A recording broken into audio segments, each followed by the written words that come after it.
What can I say? Sometimes it's easier that way. And what can I do? Epic Ian drinking action. Nope, I drank fast. Here we are. Hello. Not social distancing. But we're all okay so far as we know, so... Yeah. So, I guess I've called you all here for a very important meeting. We are going to talk about our least favorite gaming mechanics, some favorite gaming mechanics, but I think when we talk about least favorite ones, we should also kind of think about what we could do to fix these least favorite ones. That's how I was going to do it when you told me about this one. So I will start. What we need, hit points. I think hit points in tabletop games are an outdated concept. At least the traditional kind of D&D, just where you roll and keep building. Games like Scion, and I'll get to Scion, and, what the heck's it called? The one with all the expansions. Anyway, I'm sure I'll come up with the name. It's got, the one that's got, Deadlands, that system. What, GURPS, Rifts? No. Rift War? Nope. Warhammer? Savage Worlds? Savage Worlds. Do a thing where you have, like, spaces, and when you take an attack, there's a chance you'll get a wound. But Mutants and Masterminds fix this by having no hit points. Instead, attacks do status damage.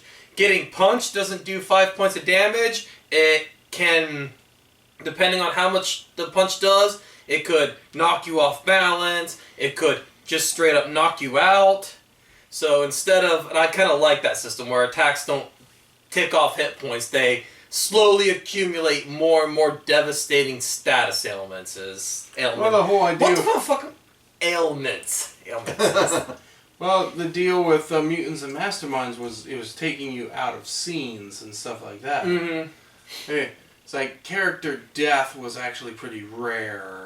Yeah. Most of the time in Mutants. But even if you wanted to do a high fatal campaign, you could just replace the unconsciousness status with dead. Right.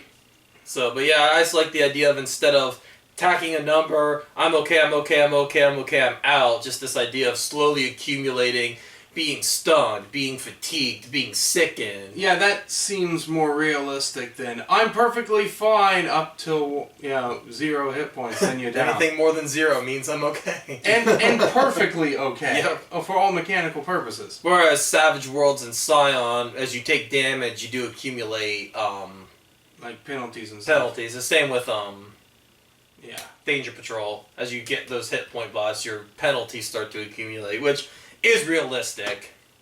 Yeah. You want to go, Josh? Yeah, I had one that's related to yours. Uh-huh. I felt that the way we understand experience and level systems are a bit outdated. And I think it could be character progression can be done a different way. Mm-hmm. I'm sure there's a system that has done this. But if not, then the one game system I'm working on, Avalon Legends, can be the first. Well, it's not the first, I know. And the whole idea is progression isn't it really an experience level thing where you like jump up on stages, but it's ever growing. You got you get experiences. It's like, what did you get from that experience?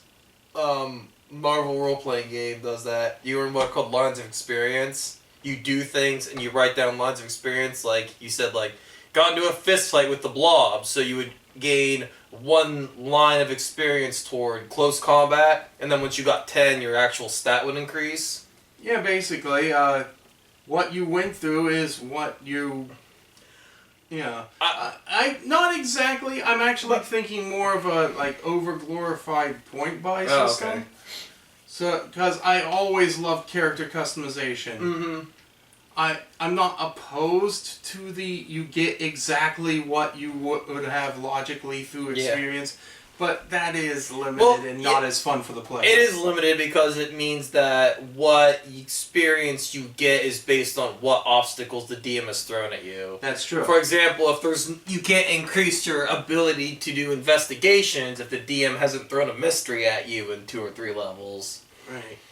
But yeah, over-glorified point buy system, it feels better than the runaway train that usually is the leveling system. That gets, stat-wise and stuff like that, gets out of control so quickly. Yes. Do you know a gaming system I do enjoy? What Can I Say by Brandy Robinson, whose album is available that's right. We completely forgot that. I didn't forget. I was just going to do it in the middle of the video awkwardly like this. And that was my plan. Alright, sure. Yes, Brandy Robinson, who provided our theme song, which is called What Can I Say, and that album is available at bandcamp.com. Brandy Robinson Music on YouTube. Ooh. Anyway. With Jeremy not regularly here, I'll have to change the title card. Yeah, that's true. So it might not be that MS Paint job that that certain people, like a handful of people, actually like. I like it. Like that horror sage creep Oh, who jeez. keeps going, hey, I like that title card. What happened to that title card? You didn't use it. It's like, what a loser. Didn't we file a restraining order against him? Probably. Yeah, well. Anyway, you got anything you want to mention, Dale? Because I got quite a few. Well, I was wondering if you have a multi-classed character. See if I can make sure I phrase this just right.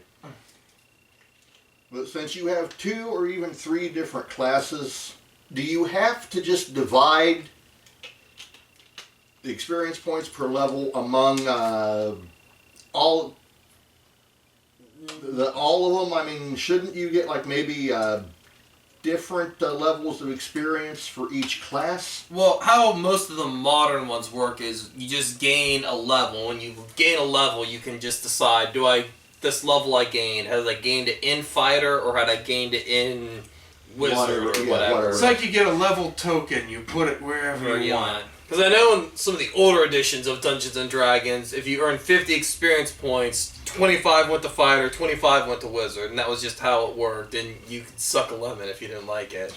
Or play 3rd edition. Yeah, well, the original editions, for some reason, you were confined by class. Yes. Very. One of my favorite characters I had back then, I had a fighter, magic user, thief, which was they said it was one of the best for attacks and defenses and stuff. You can tell he's old school because he Oh, used yeah. the term magic user. Yeah, magic And user, thief. thief instead of wizard and rogue, but you were only allowed to go so far in fighter, Fighting man. and so far in wizard. For some reason, rogue was unlimited.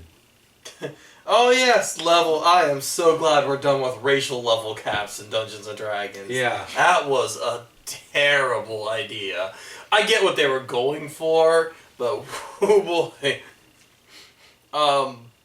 No, yeah, I'm just glad we're done with that. Was the bad idea. But, considering how old it was, hiccups in old editions of D&D I think can be forgiven because they're still going through... They were just getting it off the ground. It was going through growing pains. Yeah, and besides stuff like that, they always said, suit the rule, redo the rules to suit your campaign. Oh, of course. We just ignored the racial limitations. But speaking of that, something I like to ignore as DM, alignments. I hate D&D's 9-point alignment system. I hate it. I despise it. What is, at the heart, the difference between a lawful good character and a neutral good character? One has only the stick only halfway up their butt. But I mean, part of being a lawful good character is you follow legitimate authority, which means you are well within your lawful alignment to overthrow a corrupt authority. I mean, you're just... I don't know. Also, the vague ideas of what is good and evil, it allows for DMs to just punish players for not... Yeah. If you give a player a no-win situation, you can't punish that character for choosing the good option you didn't think is good. As a DM, if I want to maintain... If I give you a no-win situation, as long as I think you made, whether it was what I would choose or not, in your head what you think was the lesser, I would still allow you to be good. But I have played with a DM who I didn't realize hated paladins when I played with him, and just screwed me over because he kept throwing no-win situations at me just to put my powers over.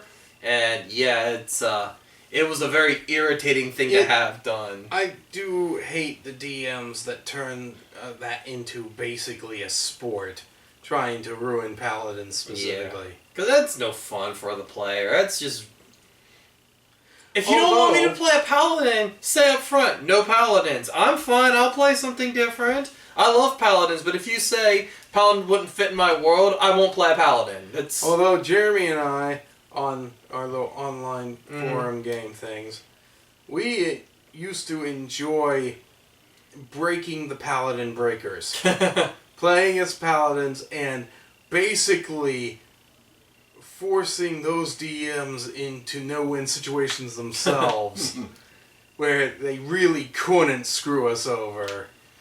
And one of the key things Jeremy and I agreed on is you've got to get the other players completely on your side. Yeah. When they outnumber the DM, that's what you got to do to get the But I want to tell an epic story of fantasy and adventure. I don't want to have to be adversarial with my dungeon master. I'm just kind of like, if you're just going to be against me the whole time I'm playing, then I'm just not going to play with you. It's not fun. No D&D is better than bad D&D. It's like, yes, the DMs that think it's a competition between them and the player, I don't know how they get that mindset. They're already super god. They've won. Yeah, exactly. As DM, it's like, I'm going to beat my players down. Well, fine. Just have them fight 12 brass dragons. Then you've won. I mean, you've won. So, it's like, yeah. You're like, rocks fall, everyone dies. Exactly. You win. Yeah, do what my old DM did.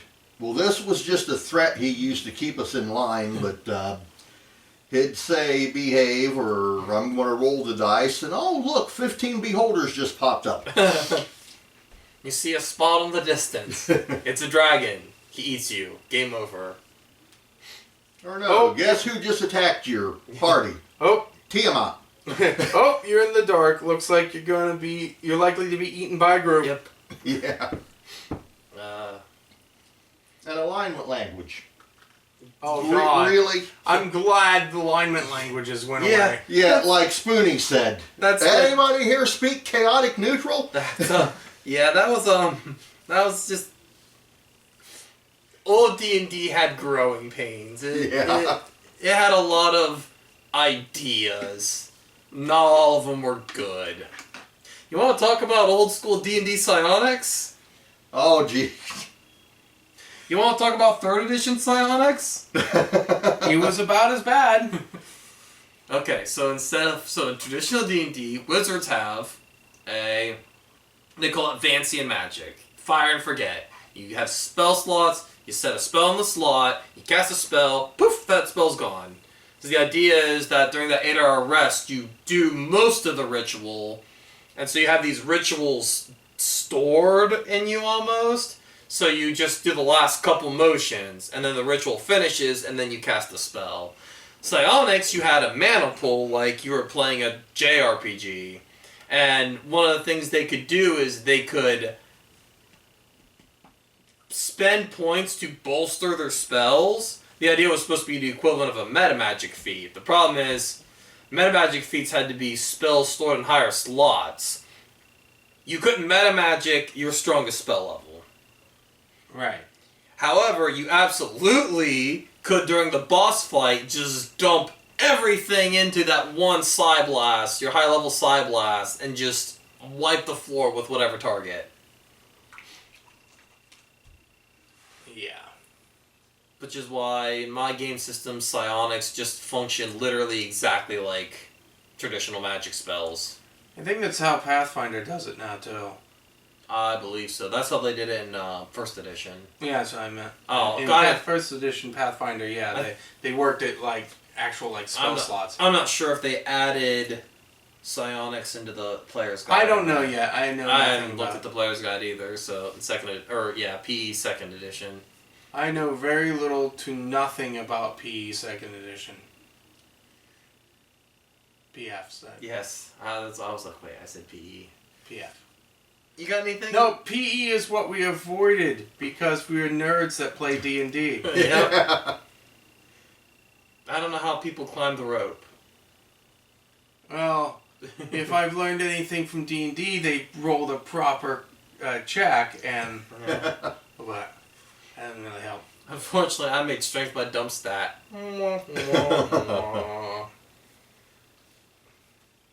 Actually, if you look at me, I made charisma on my dump stat. Chat. Well, which high school did you guys go to? John Glenn.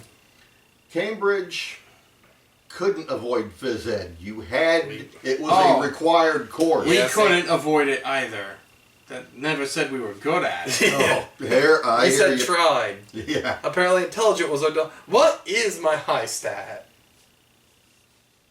Thanks, Josh. That was nice No, of you. honestly, I think it is charisma. Just maybe not visually, but definitely charisma. I was like, I was going to go for intelligence It because could be you seem intelligence. fairly smart. yeah, it ain't wisdom, I'm gonna tell you that. I'm the kind of person who could trip over an ant in a well-lit room. You got anything else, Josh? I got nothing. You got nothing?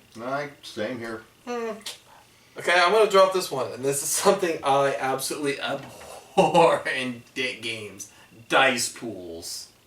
Oh, It yeah. is something that I absolutely cannot stand. It is the big thing that keeps me from playing Shadowrun. Shadowrun and the White Wolf system like Scion. Yeah. You just get your bucket. It's full of dice. That's my is- role. It is such a... It kills the pacing so bad to have to count 15 dice for every attack roll you make. You know, Wow. and I get that there's the math that gets kind of wonky, but you roll a 20 and you look at your BAB. Okay, I rolled a 5, my BAB's a 10, my total's a 15. It's that simple. But I've got to go, okay, 1, 2, 3, that's a double, 4, 5, that's my... I'm like, okay, this is why combat takes 7 years to complete in these games. It's not as bad in certain games like Danger Patrol. Danger Patrol is a hard limit. I don't think it's at all possible to get higher than 10 dice. And that's if you use every danger dice and every bonus. No one uses every bonus dice. The third bonus dice is only a 6-sided die. So You barely notice in Danger Patrol because you're having too much fun coming up with all this crazy Yeah. stuff. Oh, yeah. but Danger Patrol's a blast. Danger Patrol is a blast. But yeah, it has a pretty hard fixed limit of how many. I don't think it's possible to get higher than 10 in Danger Patrol. Someone out there who's the 70 who've played Danger Patrol might know a way to have gotten 11, but I don't know. So yes, it's just such a pace killer to have to count dice instead of just looking at 2 numbers. I like the rolling a d20 or whatever is not bad. I kind of like the systems where the dice grows. You have a d4. Then when you increase that stat, it becomes a D6, then it becomes a D8. I kind of like that system like Savage Worlds has.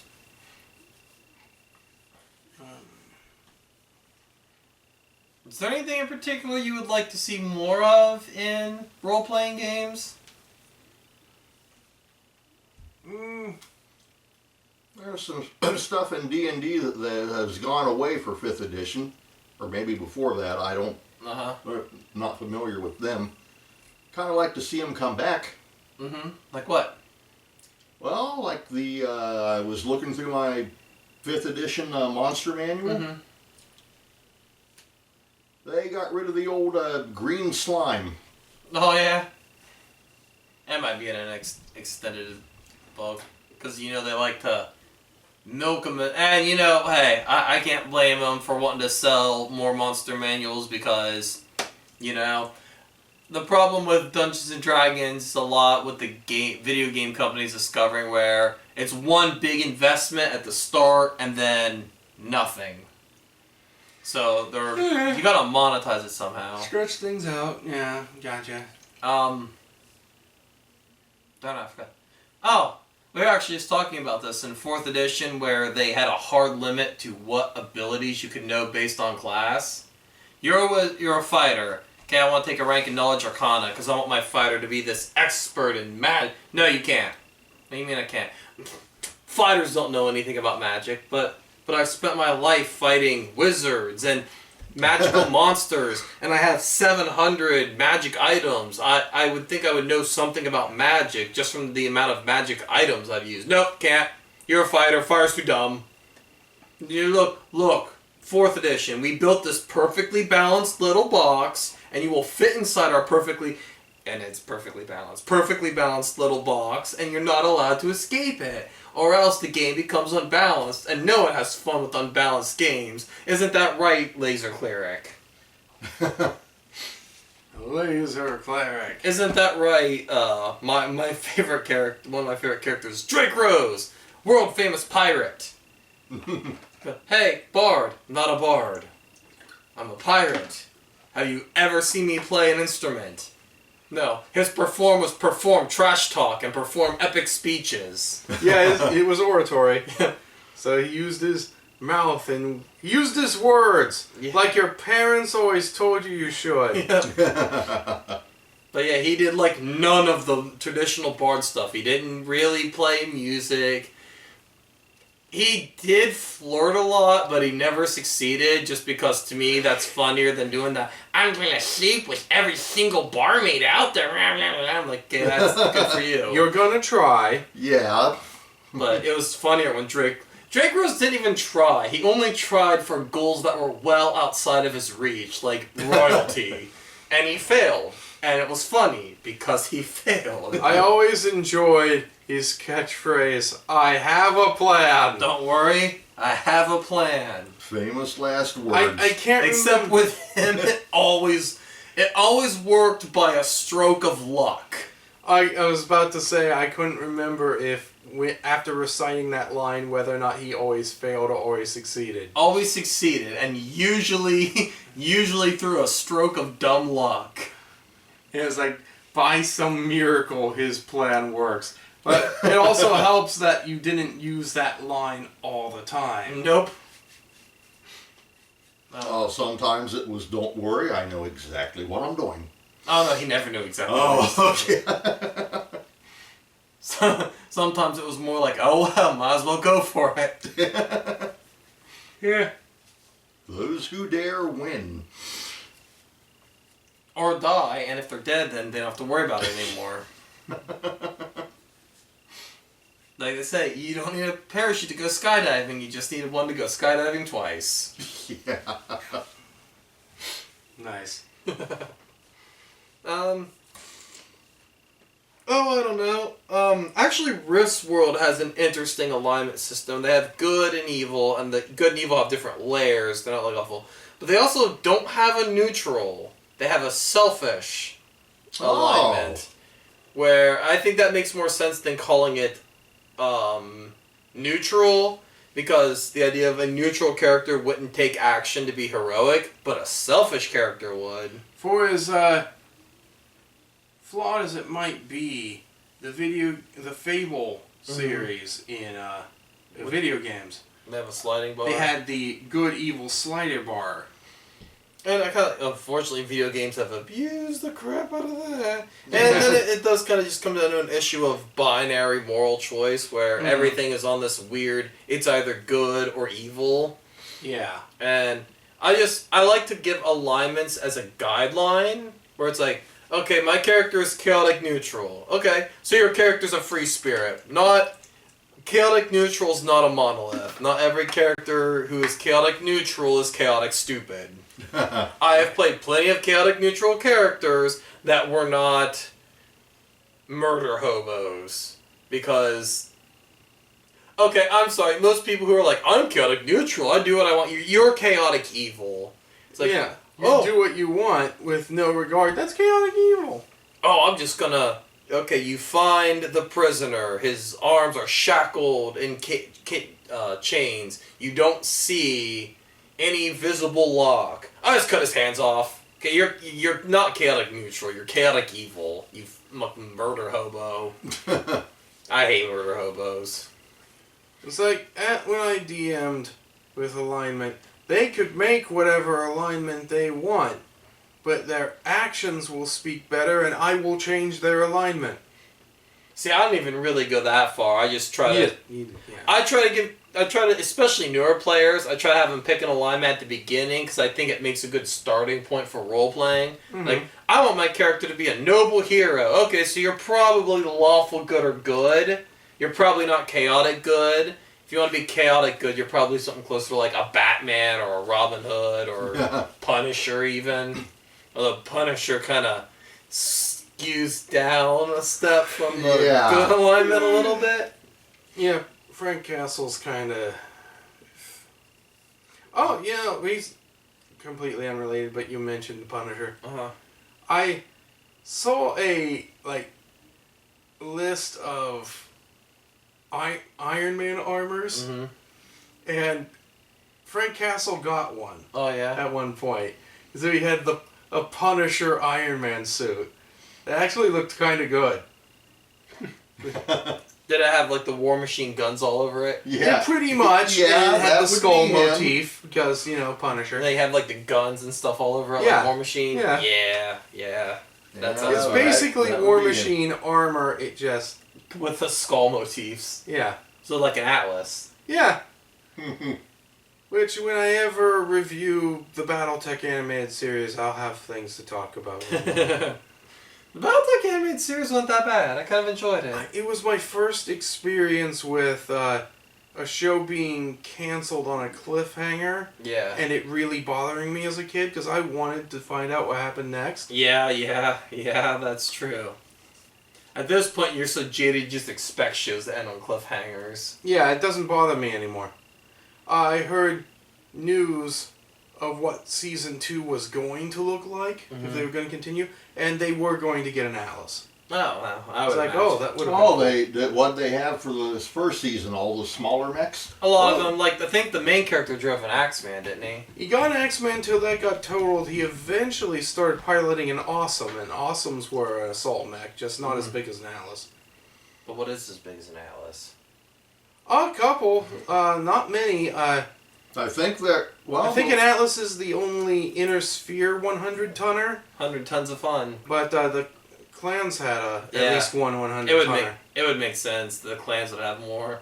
And clan, considering their mesh armor, a clan 100-tonner would be terrifying. It is. because I had one of the Battletech... it was a book that had, all the mechs at that time. Mm-hmm. And yeah, the Atlas was the biggest one in there. Was it Robotech they stole their mech designs from? Some of them. Most of the designs were original, but they did take some from Robotech, Yeah. which was a problem for a while. Yeah, I think it was one of the clans. They, Robotech had that one. It was like a big battle pod with arms and legs. That's a Marauder. Yeah, they stole that. That was an inner sphere design. Oh, well, they stole that. All of the clan designs were original. Yeah. Yeah. I remember Good job, guys. Good job. I remember the Robotech episode where I saw that thing. They wound up blowing the hell out of And it. and the anime company that owned Robotech, or Macross, Yeah, whatever, was fine with it for years until they weren't. Yeah. Because they were aware of it. and they actually allowed it until they eventually decided, nope, now we're dropping a lawsuit on it. Well, there you go. Don't steal designs from other people, I guess. Right. Because you never know when they'll stop being fine with it. Yep. I would guess it would have been a leadership change in the company that owned it. Probably. Well, it's weird because of how Japanese handle ownership rights, but it probably was just a change in... Or a change in mind. They finally had enough. Yeah. But anyway, speaking of BattleTech, getting back on the original topic, I love the universe, but I wish their system worked and flowed better. Yeah.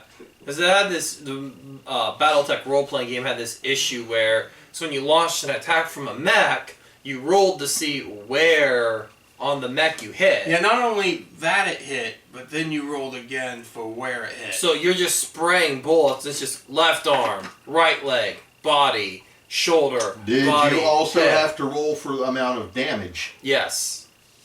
That's a little excessive. It made the game so hard because these two mechs just were spread, and there was no real good way that I had experienced to target a body point. It would have been fun if it was like, okay, you take a penalty to your attack roll, but you're guaranteed to hit a body point, which would make the fight strategic. You could target a specific body point to take out that weapon. And obviously you would take a huge, huge penalty to do head damage, to guarantee head damage. Mm-hmm. That's a house rule that people I wish would stop doing. Called shots. I don't mind called shots as a general rule, but the idea of a called shot to the head is an insta kill, which I've seen games do, is just terrible. No matter what penalty you put on that, you're going to get characters with huge You're going to have a character whose entire build is he has massive accuracy, does 2 damage, but if a headshot's an insta-kill, he's just going to keep rolling that headshot. It doesn't matter if he has no damage with his weapon. If I was doing it and you wanted to cold shot ahead, instead of it being an insta-kill, I would make it more of a daze, where if you hit with that penalty, you could like stun them for a turn, take one of their actions from their next turn. Yeah, but if it isn't a cheap instant kill, they're not going to be interested in doing it. Yeah, exactly. Right. Well, I have heard there were players in BattleTech who would they'd knock the other mech down, then they would go over and use their mech to stomp on the canopy or control the cockpit or whatever. Oh, yeah, there were rules for death from above. Mm-hmm. Anyway, yeah. Sorry, I was a little distracted during your rant earlier. On the TV, I saw a show normally grounded in reality, for the most part, have a scene where one magically turned the other character into a hamburger. Oh.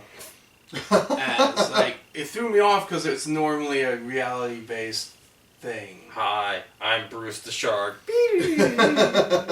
Yeah, jumping the shark. Even though no one jumps Bruce. Right.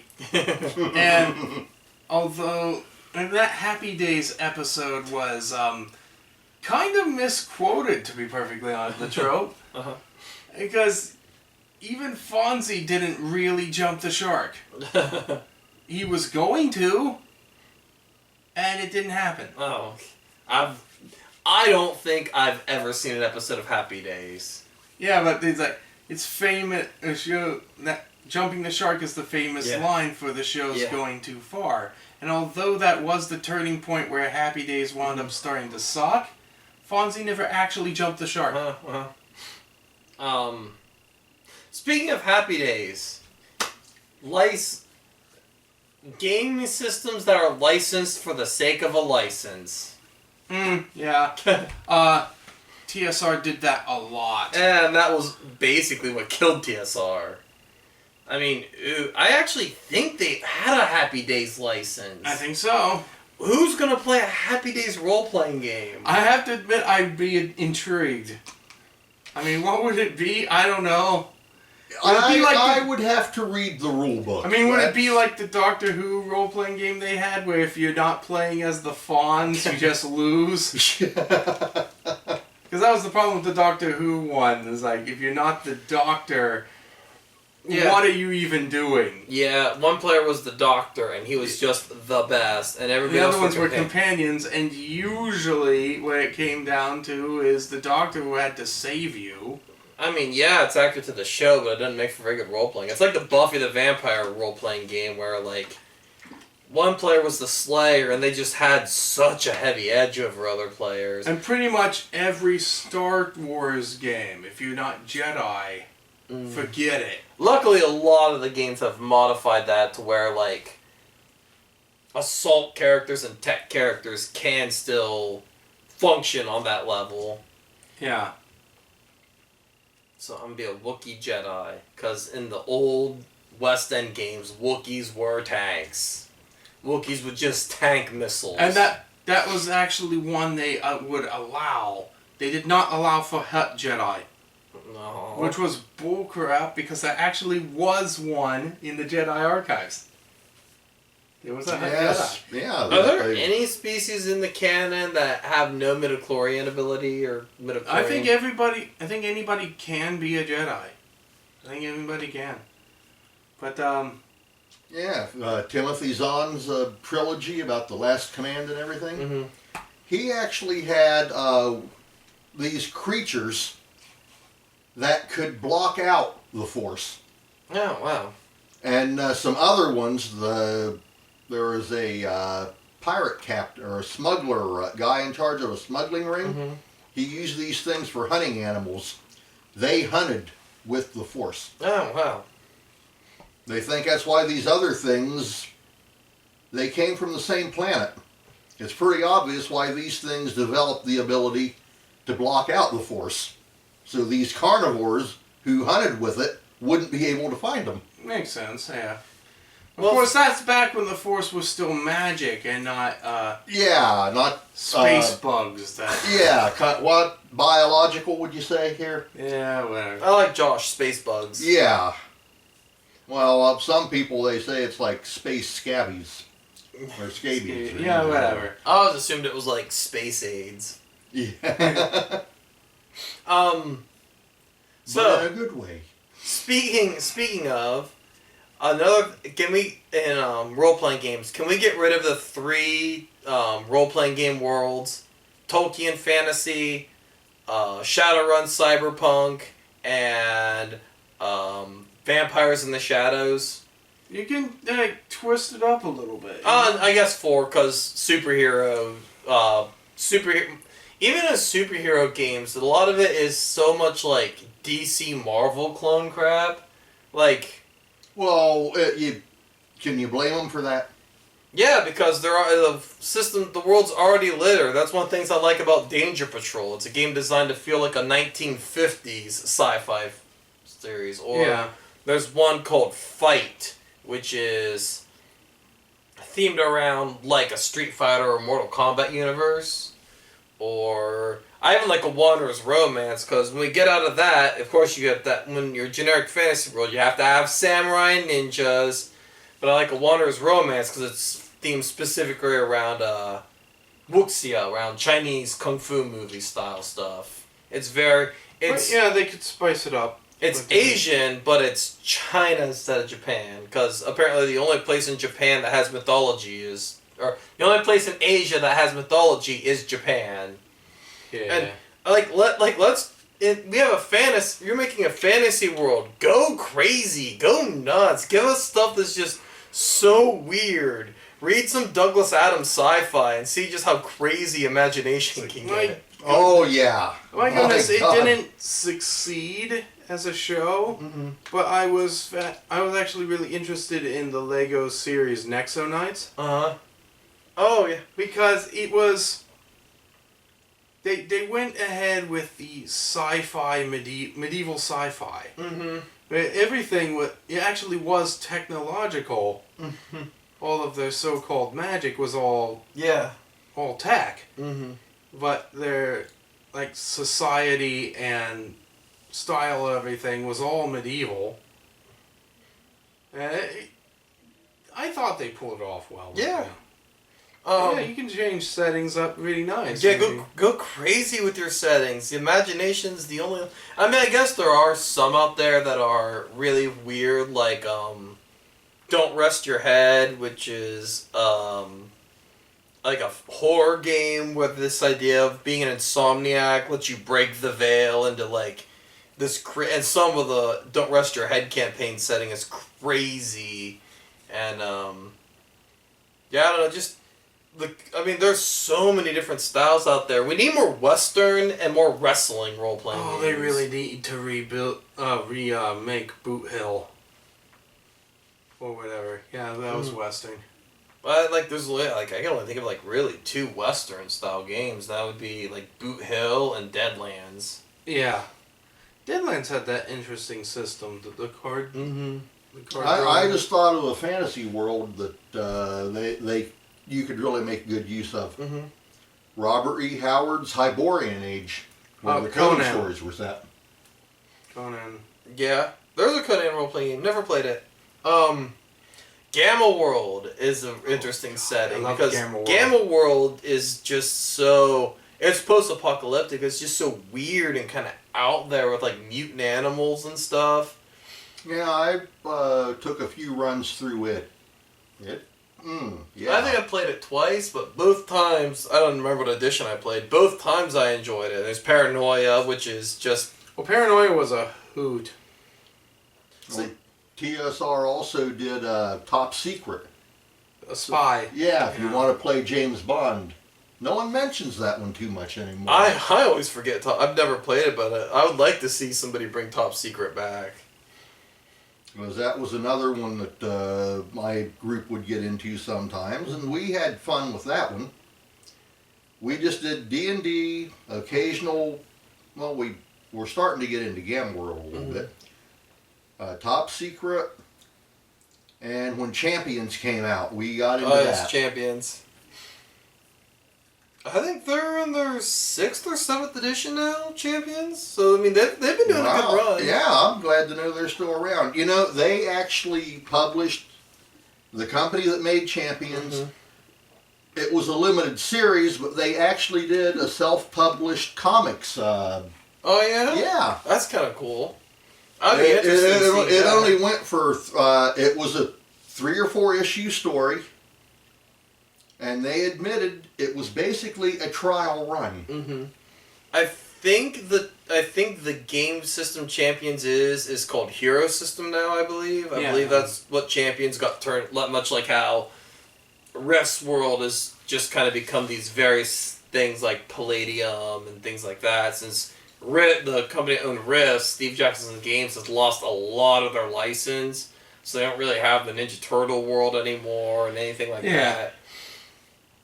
But yeah, so I think that Champions became Hero System, and I've never played it, but I found in the current 6th edition, which is what I have the book for, the sheer amount of character statistics there are is crazy. There's like 19 different statistics, and I think it's just too much. Yeah, it sounds like they've Yeah, because these systems gotten a little out of control. These systems grow. You know what? Here's another thing. Both Dungeons & Dragons and Pathfinder, everything you do is in sets of 2 now. So when you get your stat increase, it goes up 2. Just get rid of the base 10. Just give us the straight number. It starts at 0 and it goes +1, +2. Because your intermediate base 10 equals +0 to your stat rules. It's just one step that's unnecessary anymore. Yeah. It was necessary back when stat progression was far slower, like in 3rd edition. When you hit 4th level, you didn't get a +2 to one of your stats. You got a +1. That meant that you could take this stat here that isn't as important, but you would get bonuses, or you could invest into this. Your fighter could invest into a strength. And he didn't get that bonus, but it's investment toward the future, because at 8, your strength will hit 19 now, or 20 now, 18, 19, and man, you're going to get a +5. That is epic. Or you could put it in your wisdom, and immediately get that +1, and it's going to help your will saves, which is nice, but it means that at the next level you've got that idea of like, well, I'm gonna have to do that long-term investment again. So I mean, there was a little bit, and it's fine that 5th edition and Pathfinder 2nd edition do the +2. That's fine. You want stats to grow faster. I get it. But you're adding an unnecessary step now that you've done that. Also, have your stats mean something. This is directed almost entirely at 4th edition, where your intelligence give you the ability to dodge attacks. That is dumb. Why even call it intelligence? Do what Legends of the Five Rings does and just, earth, air, fire, water, right? These are your stats. You make it so esoteric, you can make it mean whatever you want. So you can just make this stat do this, and this, because it's not based on the real world anymore. You just numbers and colors or symbols. What are the 6 stats? Star, heart, clover, horseshoes, blue moons, pots of gold. Oh, talking about campaign settings, it's a Lucky Charms universe. Anyway, I think I'm out of ideas. I think that's it too. Yep. If you've got any, if you guys, the 3 people who watched this, if you've got any, if you're gamers, if you've got any, or mechanics in these games that you'd like to see either come back or go away, leave it in the comments, because the algorithm likes comments, I think, or something. I don't know. It does love interaction, but unlike me, because I'm an introvert. yeah. Well. Bye.